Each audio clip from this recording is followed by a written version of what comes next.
Welcome to the Plume and Page. Today's story is Around the World in 80 Days by Jules Verne. Chapter 14, in which Phileas Fogg descends the whole length of the beautiful valley of the Ganges without ever thinking of seeing it. The rash exploit had been accomplished, and for an hour Passepartout laughed gaily at his success. Sir Francis pressed the worthy fellow's hand, and his master said, "Well done," which from him was high commendation. To which Passepartout replied that all the credit of the affair belonged to Mr. Fogg. As for him, he had only been struck with a queer idea, and he laughed to think that for a few moments he, Passepartout, the ex-gymnast, ex-sergeant fireman, had been the spouse of a charming woman, a venerable, embalmed Rajah. As for the young Indian woman, she had been unconscious throughout of what was passing, and now, wrapped up in a travelling blanket, was reposing in one of the howdahs. The elephant, thanks to the skilful guidance of the Parsee, was advancing rapidly through the still darksome forest, and, an hour after leaving the pagoda, had crossed a vast plain. They made a halt at 7 o'clock, the young woman being still in a state of complete prostration. The guide made her drink a little brandy and water, but the drowsiness which stupefied her could not yet be shaken off. Sir Francis, who was familiar with the effects of the intoxication produced by the fumes of hemp, reassured his companions on her account, but he was more disturbed at the prospect of her future fate. He told Phileas Fogg that, should Aouda remain in India, she would inevitably fall again into the hands of her executioners. These fanatics were scattered throughout the country, and would, despite the English police, recover their victims at Madras, Bombay, or Calcutta. She would only be safe by quitting India forever. Phileas Fogg replied that he would reflect upon the matter. The station at Allahabad was reached about 10 o'clock, and the interrupted line of railway being resumed would enable them to reach Calcutta in less than 24 hours. Phileas Fogg would thus be able to arrive in time to take the steamer which left Calcutta the next day, October 25th, at noon for Hong Kong. The young woman was placed in one of the waiting rooms of the station, while Passepartout was charged with purchasing for her various articles of toilet, a dress, shawl, and some furs, for which his master gave him unlimited credit. Passepartout started off forthwith, and found himself in the streets of Allahabad, that is, the city of God. One of the most venerated in India, it was built at the junction of the two sacred rivers, Ganges and Jumna, the waters of which attract pilgrims from every part of the peninsula. The Ganges, according to the legends of the Ramayana, rises in heaven, whence, owing to Brahma's agency, it descends to the earth. Passepartout made it a point, as he made his purchases, to take a good look at the city. It was formerly defended by a noble fort, which has since become a state prison. Its commerce has dwindled away, and Passepartout, in vain, looked about him for such a bazaar as he used to frequent in Regent Street. At last he came upon an elderly, crusty Jew who sold second-hand articles, and from whom he purchased a dress of Scotch stuff, a large mantle, and a fine otter-skin pelisse, for which he did not hesitate to pay £75. He then returned triumphantly to the station. The influence to which the priests of Pelagi had subjected Aouda began gradually to yield, and she became more herself, so that her fine eyes resumed all their soft Indian expression. When the poet King Ukaf Udal celebrates the charms of the Queen of Ahmadnagar, he speaks thus: "Her shining tresses, divided in two parts, encircles the harmonious contour of her white and delicate cheeks, brilliant in their glow and freshness. Her ebony brows have the form and charm of the bow of Karma, the god of love, and beneath her long silken lashes the purest reflections and a celestial light swim, as in the sacred lakes of Himalaya, in the black pupils of her great clear eyes. Her teeth, fine, equal and white, glitter between her smiling lips like dewdrops in a passion flower's half-enveloped breast. Her delicately formed ears, her vermilion hands, her little feet, curved and tender as the lotus bud, glitter with the brilliancy of the loveliest pearls of Ceylon, the most dazzling diamonds of Golconda. Her narrow and supple waist, which a hand may clasp around, sets forth the outline of her rounded figure, and the beauty of her bosom, where youth in its flower displays the wealth of its treasures. And beneath the silken folds of her tunic she seems to have been moulded in pure silver by the godlike hand of Vikvarkarma, the immortal sculptor. It is enough to say, without applying this poetical rhapsody to Auda, that she was a charming woman in all the European acceptance of the phrase.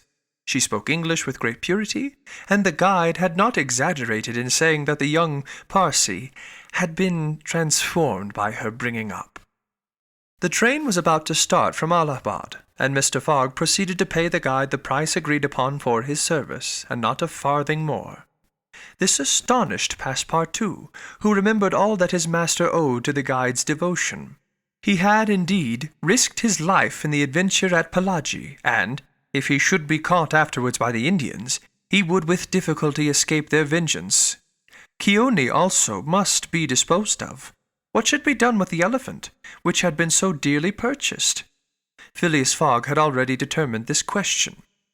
"Parsee," he said to the guide, "you have been serviceable and devoted. I have paid for your service, but not for your devotion. Would you like to have this elephant? He is yours." The guide's eyes glistened. "Your honor is giving me a fortune," he cried. "Take him, guide," returned Mr. Fogg, "and I shall still be your debtor." "Good!" exclaimed Passepartout. "Take him, friend. Keone is a brave and faithful beast." And going up to the elephant, he gave him several lumps of sugar, saying, "Here, Keone, here, here." The elephant grunted out his satisfaction, and, clasping Passepartout around the waist with his trunk, lifted him as high as his head.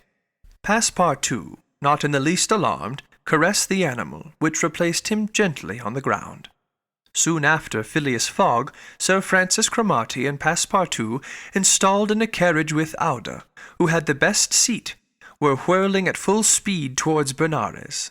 It was a run of 80 miles, and was accomplished in 2 hours. During the journey, the young woman fully recovered her senses. What was her astonishment to find herself in this carriage, on the railway, dressed in European clothes, and with travellers who were quite strangers to her.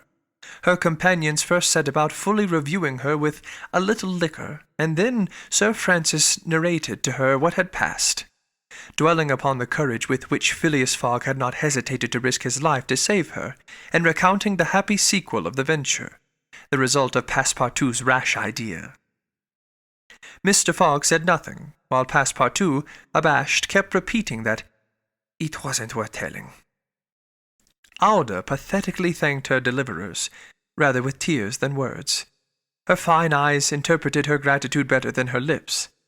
Then, as her thoughts strayed back to the scene of the sacrifice, and recalled the dangers which still menaced her, she shuddered with terror. Phileas Fogg understood what was passing in Auda's mind, and offered, in order to reassure her, to escort her to Hong Kong, where she might remain safely until the affair was hushed up, an offer which she eagerly and gracefully accepted. She had, it seems, a Parsee relation, who was one of the principal merchants of Hong Kong, which is wholly an English city, though on an island on the Chinese coast.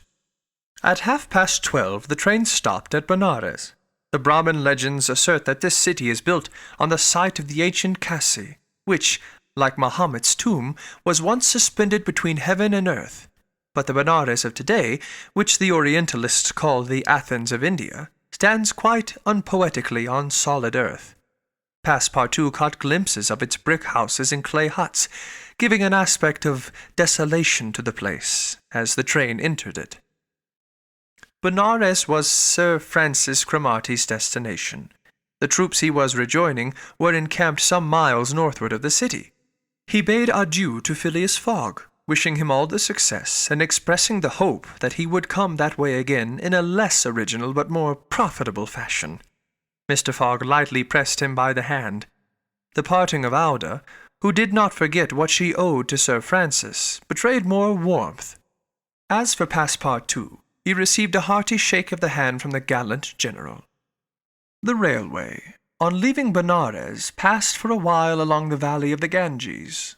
Through the windows of their carriage the travellers had glimpses of the diversified landscape of Bahar, with its mountains clothed in verdure, its fields of barley, wheat, and corn, its jungles peopled with green alligators, its neat villages, and its still thickly leaved forests. Elephants were bathing in the waters of the sacred river, and groups of Indians, despite the advanced season and chilly air, were performing solemnly their pious ablutions. These were fervent Brahmins, the bitterest foes of Buddhism, their deities being Vishnu, the solar god, Shiva, the divine impersonation of natural forces, and Brahma, the supreme ruler of priests and legislators. What would these divinities think of India? Anglicized as it is today, with streamers whistling and scudding along the Ganges, frightening the gulls which float upon its surface, the turtles swarming along its banks, and the faithful dwelling upon its borders? The panorama passed before their eyes like a flash, save when the steam concealed it fitfully from the view.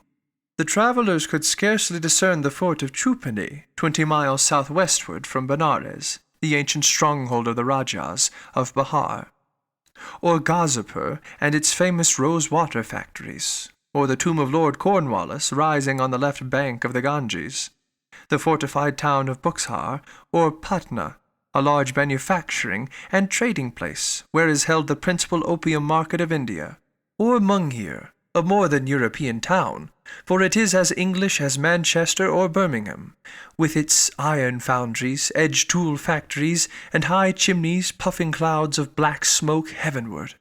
Night came on. The train passed on at full speed in the midst of the roaring of the tigers, bears, and wolves which fled before the locomotive. The marvels of Bengal, Golconda, Ruingur, Murshidabad, the ancient capital Burdwan, Hugli, and the French town of Chandinagur, where Passepartout would have been proud to see his country's flag flying, were hidden from their view in the darkness. Calcutta was reached at 7 in the morning, and the packet left for Hong Kong at noon, so that Phileas Fogg had 5 hours before him. According to his journal, he was due at Calcutta on the 25th of October, and that was the exact date of his actual arrival. He was therefore neither behind nor ahead of time. The 2 days gained between London and Bombay had been lost, as had been seen in the journey across India. But it is not to be supposed that Phileas Fogg regretted them.